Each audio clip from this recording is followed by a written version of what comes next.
Spoštovani gledalci, dobrodan in dobrodošli v CV intervju. Danes z nami gostja Sara Nuša Golob-Grabner, pesnica, urednica, fotografinja, študentka angleščine in umetnostne zgodovine. Tako. Še študentka? Zdaj na magisteriju. Na magisteriju, super.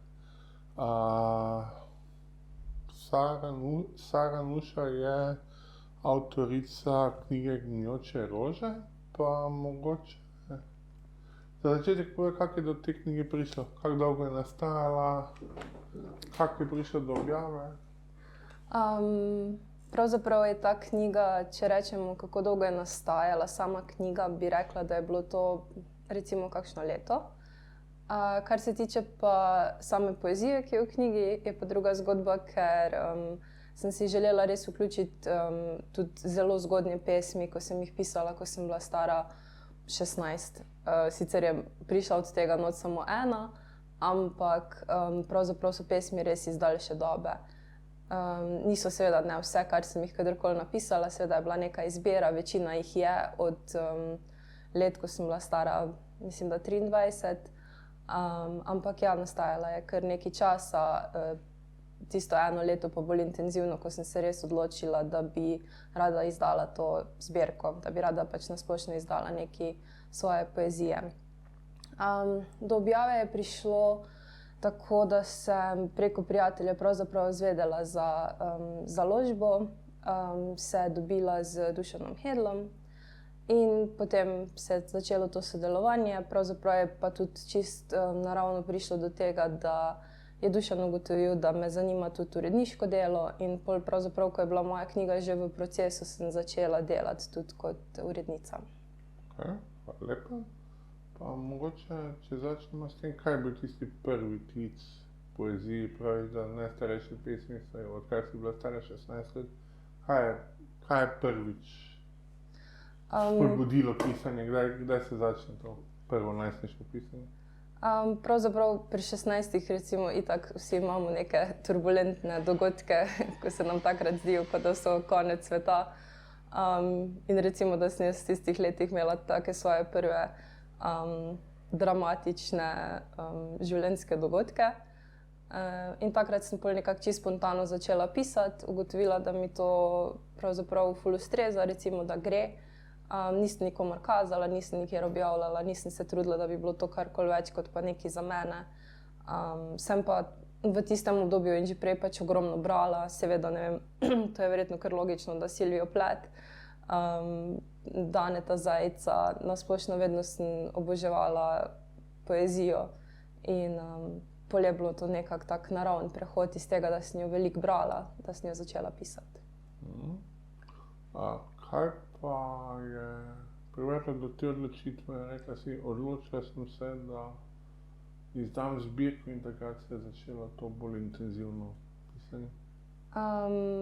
Pravzaprav, ker sem toliko let pisala res čisto sam za sebe, nisem niti objavljala v nobenih revijah in nič. Sem pol, ko sem videla, da imam nek večji kup pesmi, začela razmišljati, da bi pravzaprav pa rada, da to kdo prebere. Moja poezija je v tistem času bila zelo izpovedna, zelo osebna, zelo iskrena do vseh trenutkov v mojem življenju. In se mi je zdelo, da če je meni ful pomenilo to, da sem lahko brala Silvijo Plath in njej podobne pesnice, pa ne primerjam se na nobenem nivoju z njo, ampak se mi je zdelo, da pač mogoče je poezija namenjena za to, da jo ljudje berejo, ne samo za to, da pač sedi v mojem predalu. In pol pač, ko sem začela res pač tam pri 22, 23 še bolj intenzivno pisati z neko rdečo nitjo, ko sem razmišljala, da bi pač to lahko bilo eno zaokroženo delo, je nekako pol pač prišlo do tega, da se mi je zdelo primerno, da to objavim. Z zelo zamiselnostjo, če jo bo kdo hotel brati, super, če ne pa pač imam se jaz neko zadovoljstvo od tega, da sem izdala neko delo, ki je zelo ustrezalo meni v tistem času. Kako je pa potekalo to prvo srečanje z zunanjostjo, prvič za pesmi ven na plano? Pravzaprav pravzaprav sem razmišljala veliko o tem, da ko prvič izdaš nekaj ali pa prvič nasplošno kaj objaviš, si sam tako navdušen, da bo šlo to nekam v svet, da sploh ne razmišljaš, ali bo to ljudem všeč, oziroma vse jaz nisem. Jaz sem bila sam zelo, čutila veliko strast do tega, da hočem, da nekdo to bere. In se nisem ukvarjala nekaj z tem, ali bom dobila kritike ali karkoli. Pač čisto prav tisto naivno, spontano, mlado se mi zdi, da sam hočeš, da gre umetnost v svet, ne glede na to, kaj se zgodi. Zdaj recimo, ko pa pripravljam nove stvari, ko nove stvari objavljam, me pa včasih tako malo stisne, pomislim, moje pesmi, moje neke najgloblje občutke in misli berejo zdaj ljudje, ki me sploh ne poznajo, in pač je to nekako postal del moje kariere, kar je, tako, zdaj je težje, prej ni bilo. Se pozna ta misel na jeziku pesmi? Mislim, da ne. Mislim, vseeno se ne cenzuriram. Moj pesniški slog se je spremenil, mislim, da od prve zbirke. Tudi drugačne vplive imam. Jaz sem drugačna oseba v končni fazi. Še vedno sem v nekem obdobju intenzivne rasti, kar smo verjetno pravzaprav itak vsi skozi življenje. Ampak ne, trudim se, da se ne bi na noben način cenzurirala. Sem ohranila to miselnost, kar bo, pa bo. Ampak se pa bolj zavedam, da je publika, da si ljudje ustvarjajo mnenja, da me nekdo gleda. Mogoče od teh omenila si Silvijo Plath, Daneta Zajca, še kakšnih novejših vplivih? Pravzaprav zdaj prva, ko se bom spomnila, je Louise Gluck. Ona se mi zdi, da je zdaj v zadnjem času zelo vplivala name. Tudi Worcestershire, njo sem zdaj zadnje čase veliko brala. Pa še, verjetno jih je veliko, tudi pač književnost študiram in se mi zdi, da sem konstantno pod nekim vplivom od nekoga. Ampak to so zdaj te, ki bi jih izpostavila. Recimo, če gremo na to zelo intimno, zelo izpovedno poezijo, kaj prinaša tebi branje take poezije? Kaj prinaša branje Silvije Plath? Mislim, da tudi Louise Gluck je tukaj predvsem blizu. Meni pravzaprav ogromno pomeni to, da berem res neko iskreno izpoved, ki pa ni izpovedna v nekem smislu, izpovedujem se terapevtu ali karkoli v tem smislu, ampak je res prevedena v neko strukturo, ki postane potem ful univerzalna. Nekako se bolj najdem, mislim, bolj mi je všeč poezija, za katero vem, da prihaja res iz nekih globokih občutkov, da ni samo, ne vem, komentiranje sveta okrog nas, kar je tudi to lahko producira super poezijo, ampak meni osebno res to veliko pomeni, no? Da je nekdo dovolj pogumen, da reče, to so moje občutki v svetu, to so moje čustva, tu so surova, iskrena in to je to. In kaj pomeni tuje čustva prebirati? Kaj to prinese? Pomeni, da pravzaprav prek tega najdeš ene dele sebe, za katere mogoče v katerih nisi razmišljal, dobiš neko perspektivo na izkušnje, ki so večkrat univerzalne. Ampak mislim, univerzalne izkušnje vsak doživlja iz neke svoje specifične perspektive. In meni je zanimivo, da lahko nekdo mogoče isto stvar, ko se je zgodila meni, doživlja čisto drugače ali pa mogoče tudi čisto isto. In mi nekako razširi pogled na to, kaj smo ljudje, na kak način čustvujemo, kaj se nas dotakne in pa vsi različni vidiki tega, kako lahko na nekaj gledamo. To se mi zdi, da me najbolj obogati, da imam res toliko zornih kotov na svet iz te poezije. Razen v jeziku, kaj bi rekla, da je pri tem tipu poezije pol glavna razlika med poezijo ali pa kakimi resničnimi zgodbami? ne vem, Kristjana F. ali pa Nataše Kampuš ali pa Zbežala sem iz harema. To, da je pravzaprav vedno vse, kar to vrstna poezija sporoča, zavito skoraj v neke uganke, recimo. Nič ni položeno pred nas kot neka surova dejstva, ampak je res obarvano skozi neko lečo dojemanja. Ni toliko pomembno zdaj specifično, kaj se je zgodilo, ampak to, kako smo mi to dojeli. Oziroma je pesnica ali pesnik to dojel.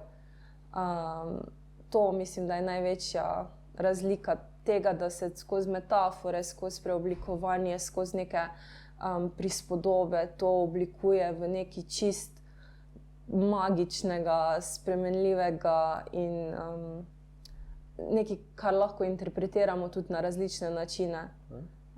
Ni samo nekaj, kar bo ostalo ves čas isto, ampak se bo skozi leta tudi pravzaprav spreminjalo glede na bralce in se lahko res uvrščalo v različna časovna obdobja. Zdaj, če smo prišli malo bolj jezikovnim, malo bolj formalnim vidikom poezije, kaj tukaj ceniš? Čemu težiš, kaj ti je? Jaz imam pač ful rada metafore. Mislim, jaz imam že od nekdaj ne vem, imam tako mogoče blago sinestezijo, ki povzroča to, da dobim mogoče malo čudne ideje, na kaj pač, čemu je kaj podobno, nekaj čist slučajnega vzbudi primerjavo z nečim čist na drugem koncu spektra. In pol ful rada iščem povezave med mogoče nečim, kar se sploh ne zdi povezano. In tudi ko berem, ko vidim kako res kompleksno, čudno, nepričakovano metaforo, mi je to tako, zakaj se nisem tega jaz spomnila. Lahko malo o teh sinestetičnih občutkih več poveš? Meni je to ena taka blazno zanimiva tema. To prav vidiš barvo, pa slišiš zraven glasbo, ali kako to poteka? Pri meni je pravzaprav, jaz sem mislila ful dolgo, da imajo to vsi. Mislim, da sem bila res že stara precej čez 20, ko sem ugotovila, da tega nimajo vsi. Mislim, da sem to ugotovila, ko sem brala o Kandinskem, ker je on to imel. In pri meni je najbolj povezano to, da izkušnje, črke, številke, vse povezujem z barvami. In pač ja, takoj ko nekaj takega slišim, recimo, ne vem, črka A, ja, to je rdeče, pač meni je to logično. Sreda je zeleno. To so meni stvari, ki so mi logične. In poleg tega pač ne vem, slišim, to je bilo mojim prijateljem ful zanimivo, da slišim recimo eno ime, pa glede na ta zvok imena rečem, to pa se meni sliši kot iglavec.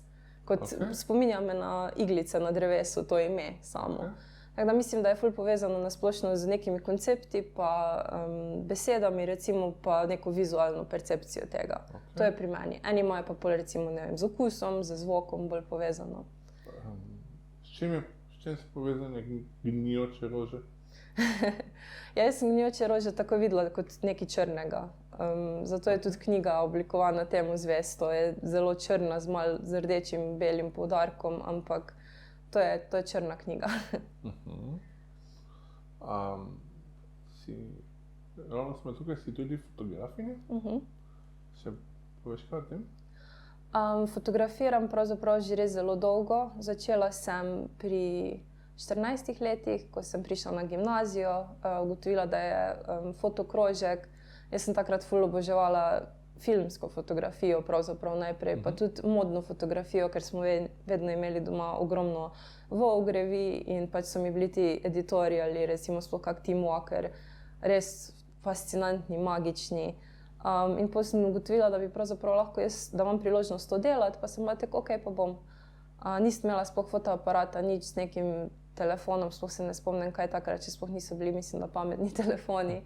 Sem začela fotkati, pa se je to pod tem mentorstvom razvijalo, širilo in pol je počasi pač prišlo tudi do samostojnih razstav. Začela sem delati večinoma črno-bele fotografije, sem se najbolj našla v tem. pa držim se nekega konceptualizma, najbolj blizu mi je ustvarjanje serij. Prej sem raje ustvarjala neke specifične fotografije, eno po eno, zdaj pa res rada pripovedujem pravzaprav skozi serije, skoraj podobno pisanju pravzaprav, da gre neka zgodba skozi več slik. Kaj so tematsko pa žanrsko opredeljene te serije? To bi bilo težko reči. Ponavadi neke svoje izkušnje ali pa neka svoje opazovanja o svetu zavijem v malo bolj splošen koncept. Ne razglabljam nikoli pravzaprav zdaj, kaj se je zgodilo, da sem jaz neko serijo naredila, katera travmica je zdaj za tem ali pa katera lepa izkušnja je zdaj za tem. Ta serija, ko bom zdaj naslednjo razstavljala, je naslov Sinhronicitete, na primer.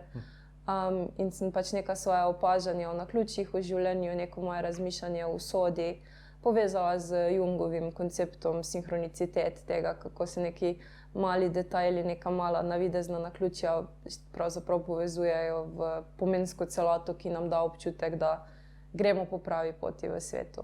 In to je nastajalo, kako imela si fotografije in si povezala s konceptom, ali imaš koncept, delaš fotografije, kako taka serija nastaja? Ponavadi je koncept najprej.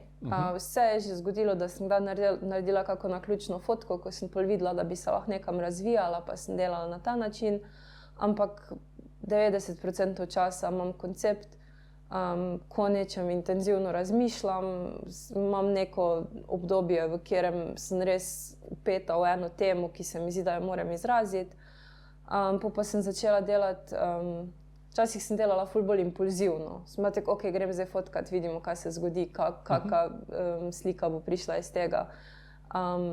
Zdaj pa s časoma uživam tudi v tem, da pač si pravzaprav celo serijo recimo narišem v beležko.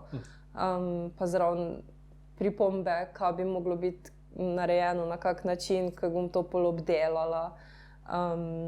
In ja, zdaj pravzaprav delam tak koncept, narišem, grem fotkat. In kaj je fotka, stvari ali ljudi? Ful rada fotkam ljudi, ampak skoraj vedno je neki s človeško figuro v vsaki seriji, zaenkrat je bilo. Mi je pa zadnje čase ful blizu tudi taka čista abstrakcija.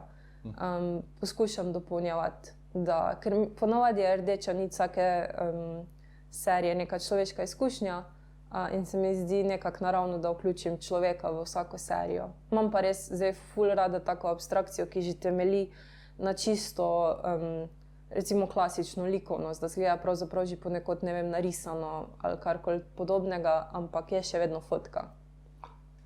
Koliko model prinese zraven k fotografiji? Ogromno. Res ogromno. To sem se že od nekdaj, ko sem začela, sem imela specifične, recimo večinoma sem fotografirala ženske, sem tudi moške, ampak pač naravno je bilo to, da sem imela prijateljice, ki sem jim pač rekla, prosim, a bi pozirala. In bolj, ko je model res sproščen, ga zanima to, šteka zgodbo, šteka, kaj počne tam, boljša je serija, definitivno. Koliko moraš biti pri tem psiholog? Precej. Tudi zaradi tega sem mogoče nehala toliko delati z modeli, ne zato, ker bi bilo s komerkoli kaj narobe, ampak ker sem samo ugotovila, da ko dobim tisto idejo, mi je ful lažje narediti self-timer, pa fotkati sebe, ko že točno vem, kaj hočem in ne rabim nobenemu pretirano razlagati, nobenega mučiti. Pa tudi iskreno je, ker so to pač moje izkušnje, moja ideja in se mi zdi, da jo jaz najlažje izrazim. Tako da, če lahko porabim sebe, pač to naredim, če ne pa pol koga kličem.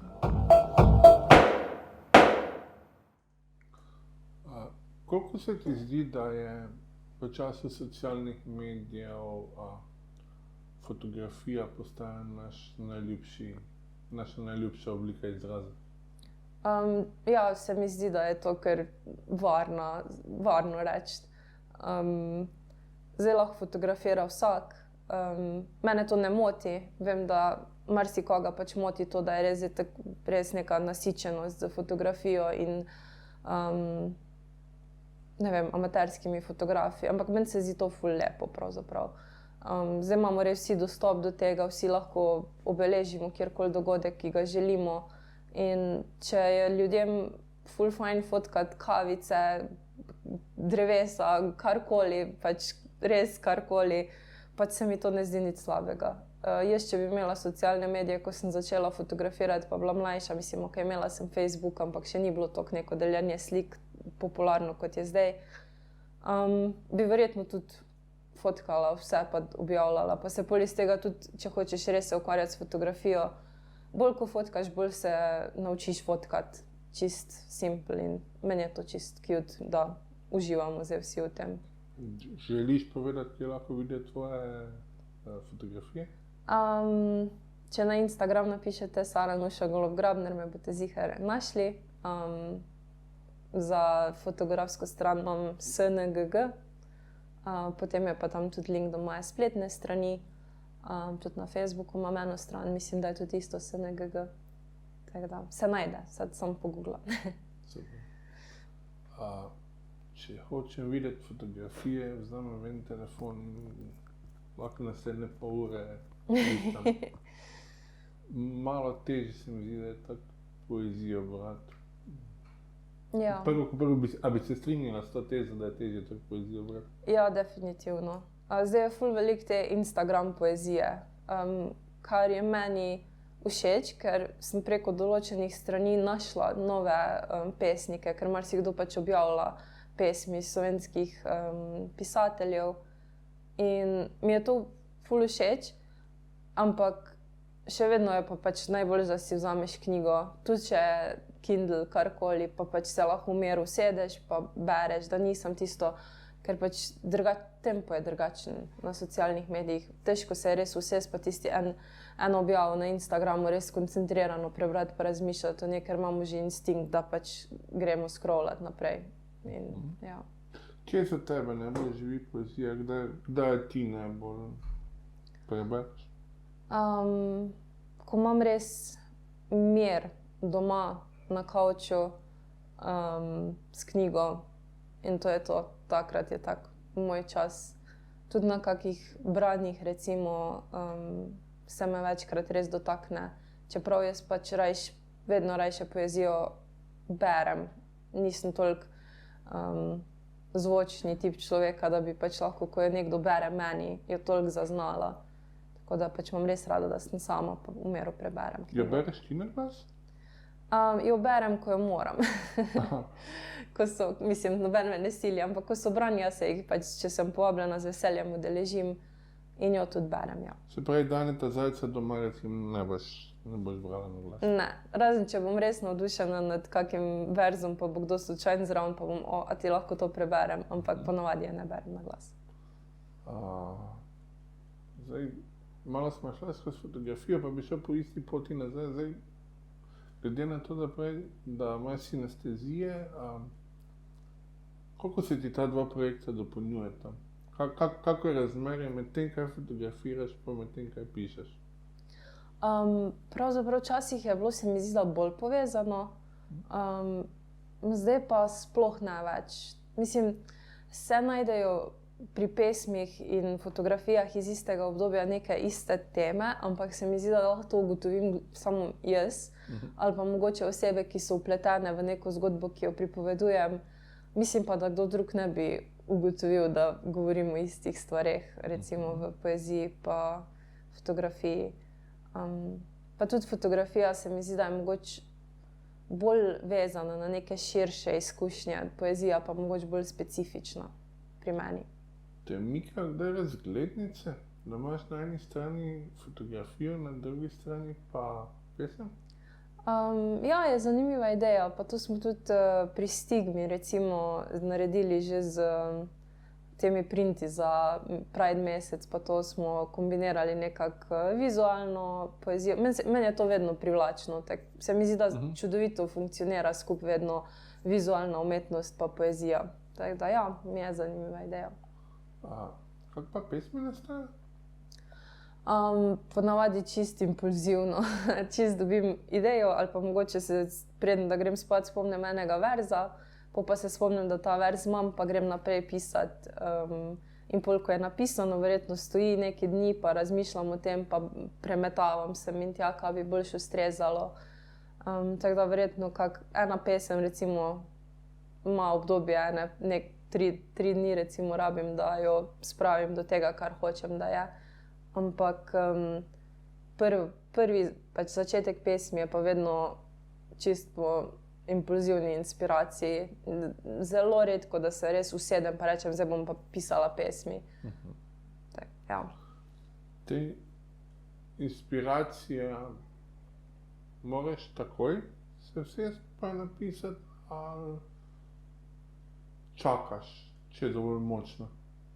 Jaz ponavadi kar zapišem takoj. Zdaj na srečo imamo vedno vsi telefone s sabo, beležka. In tudi, če sem na kavi, pa se bom nekaj spomnila, sem že tam, pa bom si že zapisala vse toliko, da imam pol, ko pridem domov, pa ko imam mir, da vem, kam iti od tega. Pišeš dnevnik sanj? Nekaj časa sem ga, ker imam ful nore sanje, vedno. Zdaj pa si včasih kaj zabeležim, ali v beležke, ali na telefon, ali karkoli. Če drugega ne, zato da lahko se pol ukvarjam s tem, kaj to pomeni. Pa če je kakšna res dobra slika v teh sanjah, da lahko jo pretvorim v vers. Kaj je neko doživetje, da nekaj vidiš, da nekaj slišiš, da nekaj doživiš, za kar ni možno, da ne nastane pesem? Kaj vedno postane pesem? Ko spoznam koga, ko se me res dotakne. Ponavadi so to ljudje. Ljudje, ki so res neustrašni, zanimivi, specifični, so ponavadi vedno na nek način v moji pesmi. Mislim, vedno me najbolj premaknejo odnosi. Mogoče še o odnosih si urednica? Se pravi, ne na samo profesionalno pišeš, tudi profesionalno bereš. Kakšna je pesem, ki te premakne? Ne preveč urejeno. Da vidim, da ni pesem, ki je res preveč, o kateri se je preveč analitično razmišljalo, da ni umetnik v procesu tega, da bi napisal neko popolno pesem, izgubil svoj glas, pa izgubil neko tisto primarno izpovednost. Tako da, čeprav se mi zdi, da včasih jaz pravzaprav malo komplicirano pišem, mi je pri drugih všeč neka preprostost. Nekaj, o čemer se mogoče ni, nekaj, kar se ni povijalo v 1000 različnih ovojev, pa res seciralo na različne delčke, ampak da čutim, da je to res prišlo iz nečesa naravno. Ne vem, kako bi drugače to razložila. Ni neke slogovne oblike ali karkoli, ko bi rekla, da jo preferiram, ampak res sem to, da začutiš, da diha pesnik skozi svoje delo. Zdaj, razen teh uradnih postopkov, ki jih je treba dati skozi urednikovanje, kaj je za tebe jedro uredniškega dela? Komunikacija. Mislim, da bi to bilo čisto brez problema najbolj pomembno. Komunikacija z umetniki, s katerimi delaš, to, da ne na noben način kratiš njihovega dela, njihove umetniške svobode, da so tvoji nasveti pri urednikovanju res samo predstavljeni kot neki dobronamerni predlogi in da se tudi upošteva, če so ti predlogi zavrnjeni.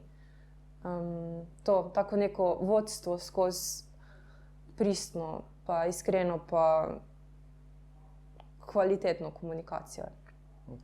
Pa gremo še po nasprotno smer, kaj je pa slab urednik? Kdo je pa slab urednik?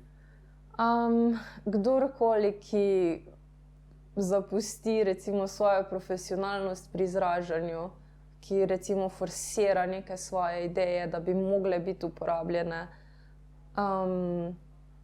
ki na kakršen koli način posega v neko umetniško delo tam, kjer nima dovoljenja od samega umetnika, bi jaz rekla.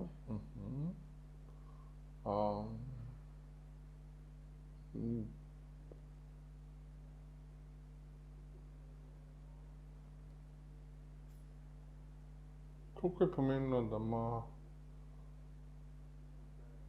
urednik zelo ozaveščene kriterije, kako zbirko sprejeti, oziroma kako ne, oziroma koliko je lahko pri tem intuitivno? Meni se ne zdi nič narobe, če so neki kriteriji postavljeni. Tudi ko delam recimo kot vizualna urednica, seveda so vedno neki kriteriji, pač kaj je zdaj, ne vem, slaba pesem, kaj je dobra pesem, kaj je dobra fotografija, nekaj pač seveda je na tem. Se mi pa zdi prav, da si vsak urednik na vsakem polju pusti biti presenečen, da ne moreš, mogoče se mi zdi, da je slab urednik tisti, ko lahko že vsi rečejo, to pa njemu ne bo sprejel tega, recimo, ker veš, da vedno nekdo sprejme iste stvari ali pa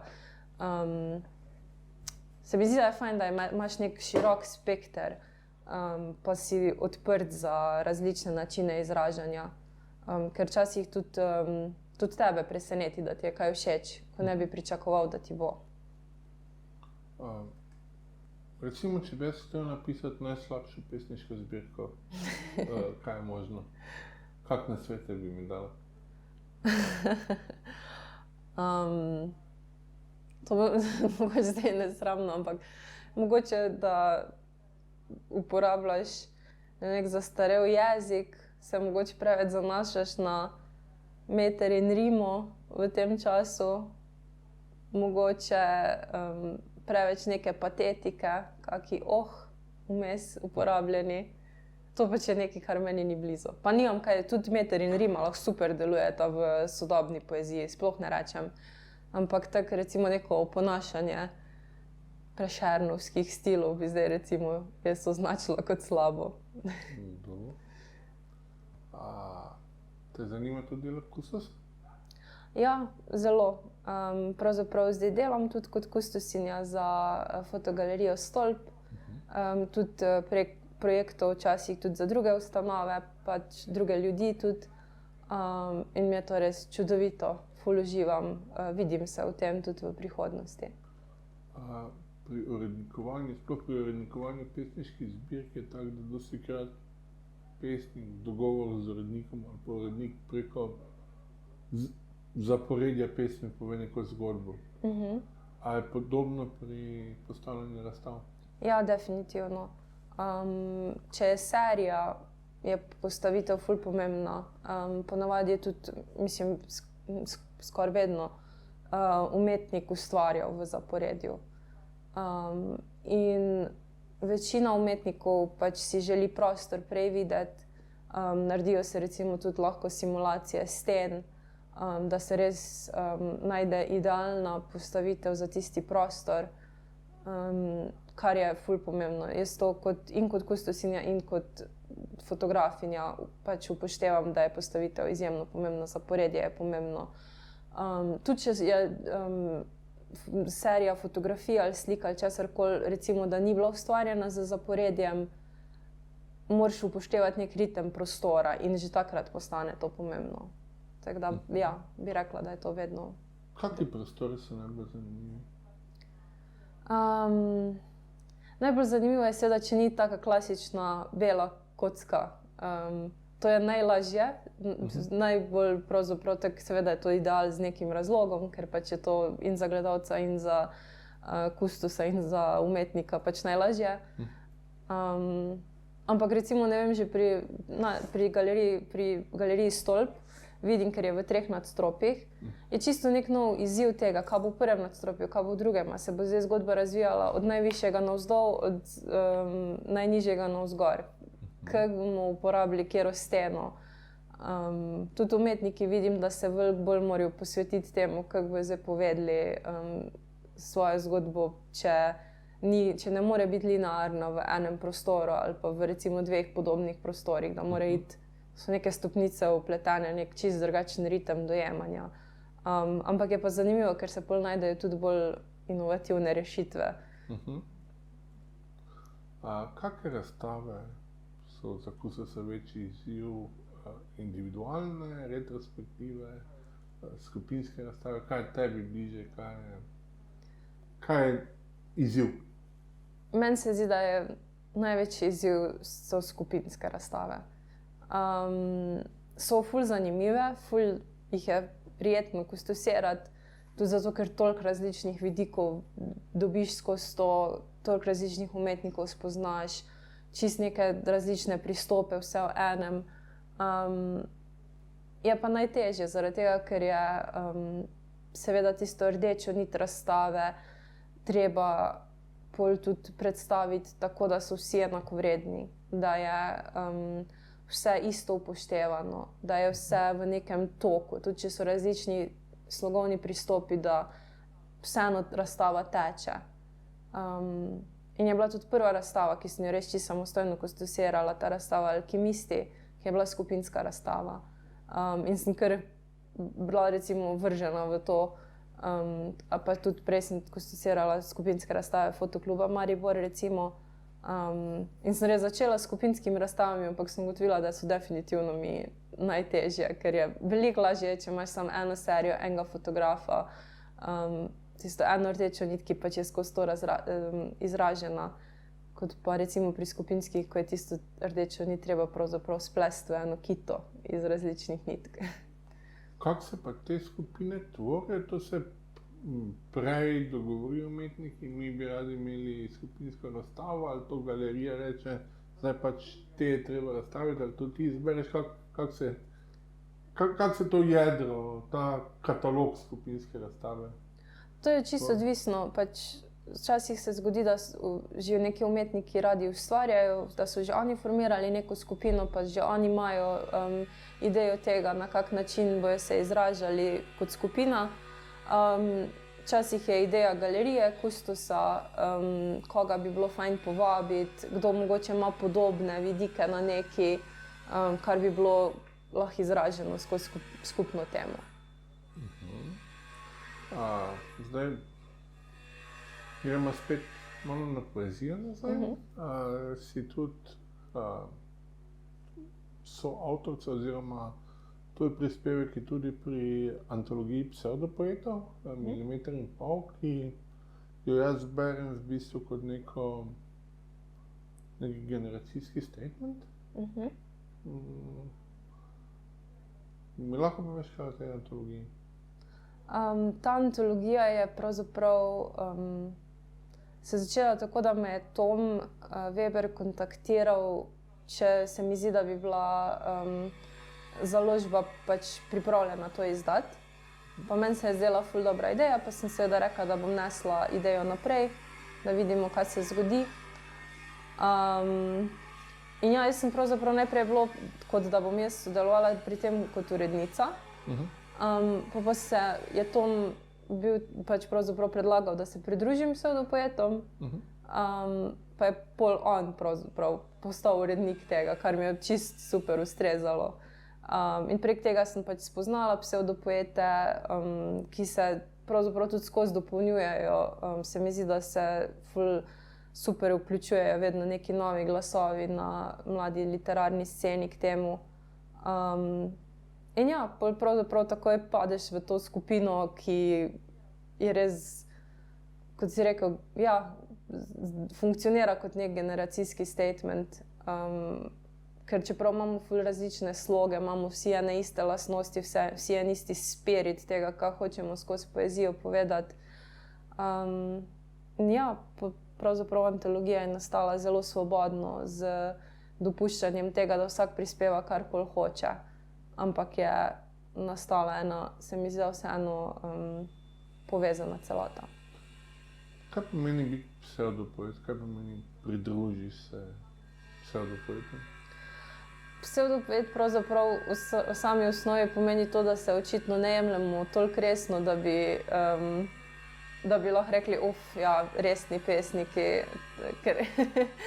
ker je pač le, vsi smo mladi, vsi se pač tako malo poigravamo z literarno sceno, recimo, upam, da je to pravi način, da to rečeš. Vsi imamo pač ful radi poezijo in ko se pridružiš psevdopoetom, imaš darilo tega, da najdeš neko skupnost pesnikov, ki na podoben način pristopajo k poeziji, ki se res trudijo konstantno z eventi, z medsebojno pomočjo pri poeziji, recimo z nekim igranjem, recimo s kolažiranimi pesmimi. Pač vedno neke novosti, vedno neko aktivno ustvarjanje, malo te tudi spodbudi, da ne pozabiš, kdaj pisati, pa da je fajn, da greš na kak event, da si skupnost, da si aktiven, da se dela skozi nekaj na področju literature. Se pravi, to je skupina pesnikov, ki se srečuje. Ja. V živo, interneta, na dogodkih? Vse od tega. Res je, da recimo so tudi v psevdopoetih ljudje, ki jih še nisem v živo spoznala. Pač imamo skupinico, v kateri se kar redno pogovarjamo na Messengerju. So ljudje v tej skupini, ki so mi bliže, ki so moji prijatelji, ki jih vidim večkrat. Nekateri so pa tudi ljudje, ki jih pač vidim vedno na nekih dogodkih, ampak ne vem, kako bi temu drugače rekla, smo na isti frekvenci, se ujamemo, nam je fajn. Mogoče samo še mimogrede, koliko je imela pri nastanku psevdopoeta zraven pesniška olimpijada? Za mene ne, kaj veliko, ker se pesniške olimpijade nikoli nisem udeležila. Vse je pa veliko od psevdopoetov. Mislim, tudi rodili so se pravzaprav prek tega, da so pač začeli s to pesniško olimpijado, z tudi ostalimi eventi na tečaji in so se pol nekako našli v to skupinico. Jaz sem pa pol njih našla čist prek pač drugih vstopov v svet poezije. In ja, tudi pač našo spremno besedo je napisal David Bedrač, ki je tudi v spremni besedi napisal, kar mi je bilo ful lepo, da ko je to videl, je pomislil, pa to so pa že vsi moji, a ne. Tako da ja, jaz sem sicer njega prek mentorja, prek revije pravzaprav spoznala, ko sem tam objavljala. Ampak ja, pesniška olimpijada je bila res eno tako rojstno mesto. No zdaj, če smo že na Koroško prišla, ti si tudi iz Koroške? Med malo starejšimi pesnici in pesnicami iz Koroške je bilo kar nekaj zelo prodornih glasov. Gašper Bjušek ali pa Barbara Žvec sta zame taka, ki šele gre ne zamudim njenih objav. Koliko se vpisuješ, koliko se dojemaš kot del te tradicije? Tradicije glede česa, da se zavedam tega, kaj je moja podlaga tam, recimo, ali... Prostora, jezika, nekih kontinuitete nekih pesnikov, koliko jemlješ to v obzir? Definitivno jemljem, se zavedam, spoštujem kulturno sceno Koroške, ker se mi zdi, da je ful napredno pravzaprav. Mislim, Koroška je res ful aktivna. Že samo to, da imamo recimo Urško, Odsevanja, Andrej Makuc je res čudovit mentor za marsikoga. Tudi, ko sem ga jaz spoznala, mi je ogromno dal, tudi ogromno podpore, nasvetov. Res pač same lepe stvari imam za povedati o njemu. In nasplošno o kulturni in pesniški sceni na Koroškem. Se mi zdi, da mi je to, da sem iz Slovenj Gradca recimo dalo to, da imam vedno, ko se česarkoli lotim, občutek, da je lahko nekje sprejeto. Vedno vem, da se lahko na nekoga že na Koroškem obrnem pa rečem, a bi to naredili, a bi to zdaj lahko bil projekt. a bi bilo to lahko objavljeno, ker so vsi ful za to. Se mi zdi, da se cela Koroška zaveda tega, da imamo veliko dobrih umetnikov, kulturnikov tam in da se tega zelo držimo in se trudimo to konstantno razvijati in obdržati. Pa če še malo razširimo okvir, kako se ti zdi pa splošno umetniško življenje v Sloveniji, v Evropi, v svetu, v naši galaksiji? Slovenija se mi zdi glede kulture res, če zdaj pustimo politično plat tega, kako je kultura dojemana, ker to je zdaj kontroverzna tema, ko mogoče je za drug dan, ampak kar se tiče samih kulturnikov in umetnikov, se mi zdi zelo dobra scena. Ogromno ljudi dela v kulturi, ogromno, že sam projekt Mi smo kultura, recimo, se vidi že po obrazih, koliko ljudi je, ki se aktivno trudijo, da bi bilo kulturno življenje čim bolj bogato pri nas. In recimo, že v Mariboru je polno nekih galerijic, imamo, ne vem, festivale konstantno, podobno na Koroškem, v Ljubljani itak. Mislim, pravzaprav težko je dobiti nek del leta, ko se ne bi v enem mestu nekaj dogajalo z kulturo povezanega. In glede na to, koliko smo mali, je res ogromna pestrost kulturnih dogodkov in kulturnega izraza, po mojem mnenju.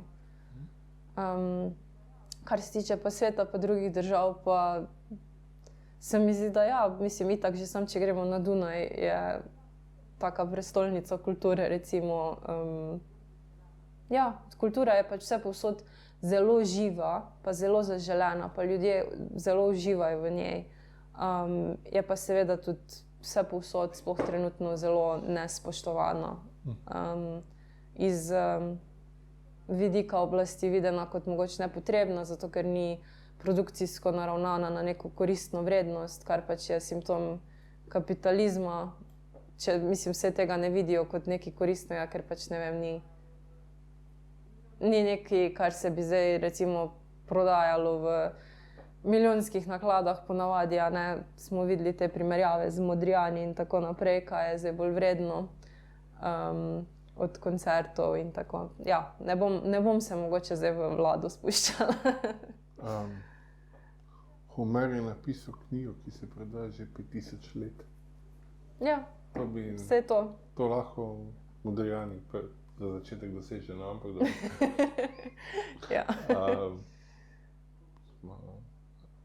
Si tudi študentka angleščine? Koliko ti jeziki, kako se vklapljajo v ustvarjalnost? Koliko se angleščina vklapa v ustvarjalnost? Koliko je to srečanje med jeziki plodno, kar se tiče ustvarjalnosti? Jaz ful veliko dobim od tega, kar moram brati za faks. Recimo pridem v stik z nekimi deli, ko jih mogoče sama ne bi izbrala iz police, pa me presenetijo, pa mi veliko dajo. Poleg tega tudi uživam v pisanju v angleščini, čeprav tega ne delam toliko kot v slovenščini, ampak je to pišem tudi drugače v angleščini, ker je nek drugačen občutek, drugačna izraznost, drugačna. Se mi zdi, da ko zamenjamo jezike, tudi malo spremenimo osebnost, tudi dojemanje. Tako da je to že zanimiv del tega. Drugače, kar se mi zdi, da zrcali najbolj direktno, je pa to, da odkar angleščino študiram, sem začela mogoče veliko tujko uporabljati tudi v slovenski poeziji. Zdaj, ene to moti, eni mi všeč, ampak meni je pač jezik sam, imam rada, da je zanimiv, da se ne uporabljajo skozi iste besede. Včasih uporabljam tudi besede rajš v obliki tujke, samo zato, ker mi je zven bolj všeč. In ne maram biti preveč puristična glede kateregakoli jezika, ker je pač jezik je živ organizem, kar se mene tiče. In mi je všeč to, da se preigrava, da se mogoče tudi ustvarijo neke besede, ki niso še v slovarju, ampak imajo pa smisel, sploh v poeziji, ko to svobodo dopušča. Poveš, kako tako besede? Ravno včeraj, ker sem eno svojo pesem brala, pa sem se bolj spomnila, da mi je lektorica me opozorila, da to ni beseda, pa sem tako vem, da ni pravzaprav beseda, ampak mi je pa všeč. da se nekaj preobrazuje, Okay. da nekaj menja obraze, mi je bilo tako simpatično. To je prevod? Ne, ni prevod. Sam, ko sem pisala, mi je bilo najbolj smiselno. Ne, da se nekaj preobraža, ampak se preobrazuje. Super. Je še kaj, o čemer bi želela spregovoriti? Vse mislim, da smo kar pokrila. Sara, najlepša hvala. Hvala tebi. Pa lepo za vas še naprej.